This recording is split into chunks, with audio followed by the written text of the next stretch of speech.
The gold rush, a nation's promise, a thief's opportunity. The 19th century. America pulsed with the fever of that gold rush.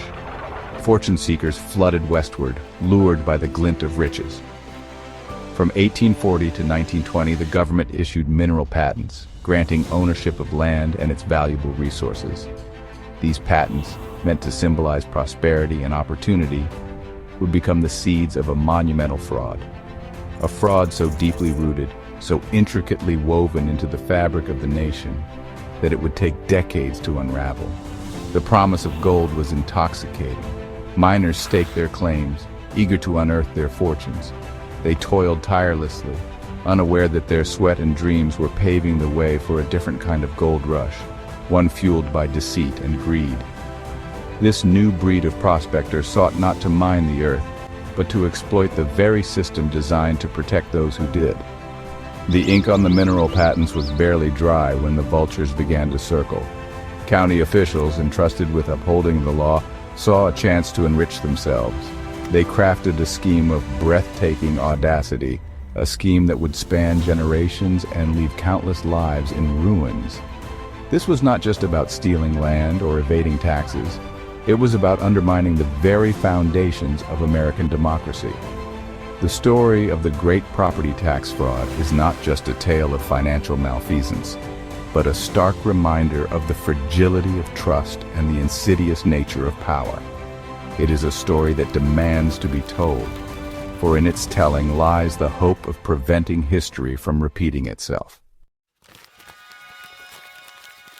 Fake deeds, fabricated ownership, the county's criminal conspiracy.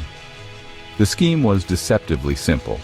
Counties began illegally assessing property taxes on land covered by mineral patents.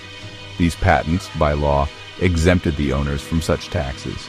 But the counties, blinded by avarice, disregarded the law. They created fraudulent chains of title, forging documents that stretched back decades. These fake deeds gave the illusion that the counties had legitimate claims to the land and therefore the right to tax it. Generations passed, and the fraud continued unabated. The fake titles were passed down, sold, and traded, obscuring the truth further with each transaction.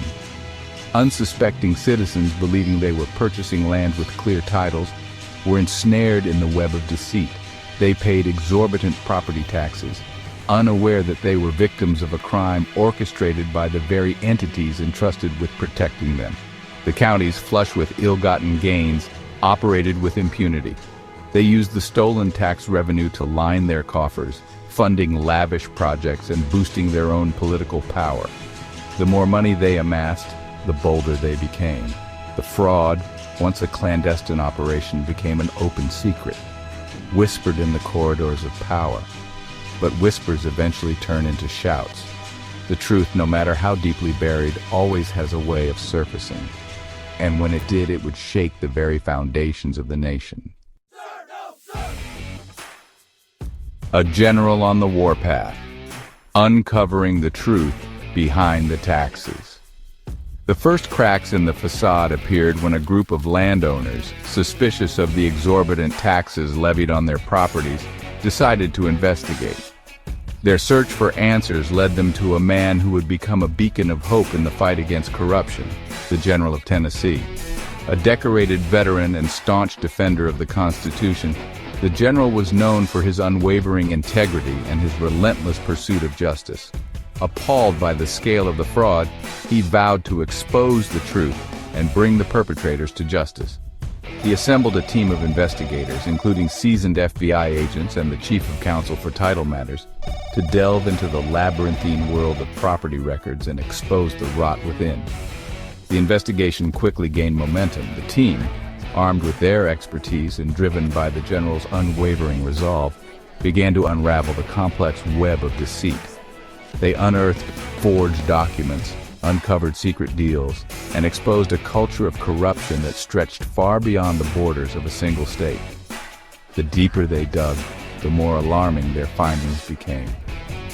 It was clear that this was not the work of a few rogue officials, but a vast conspiracy that had infiltrated the highest levels of government.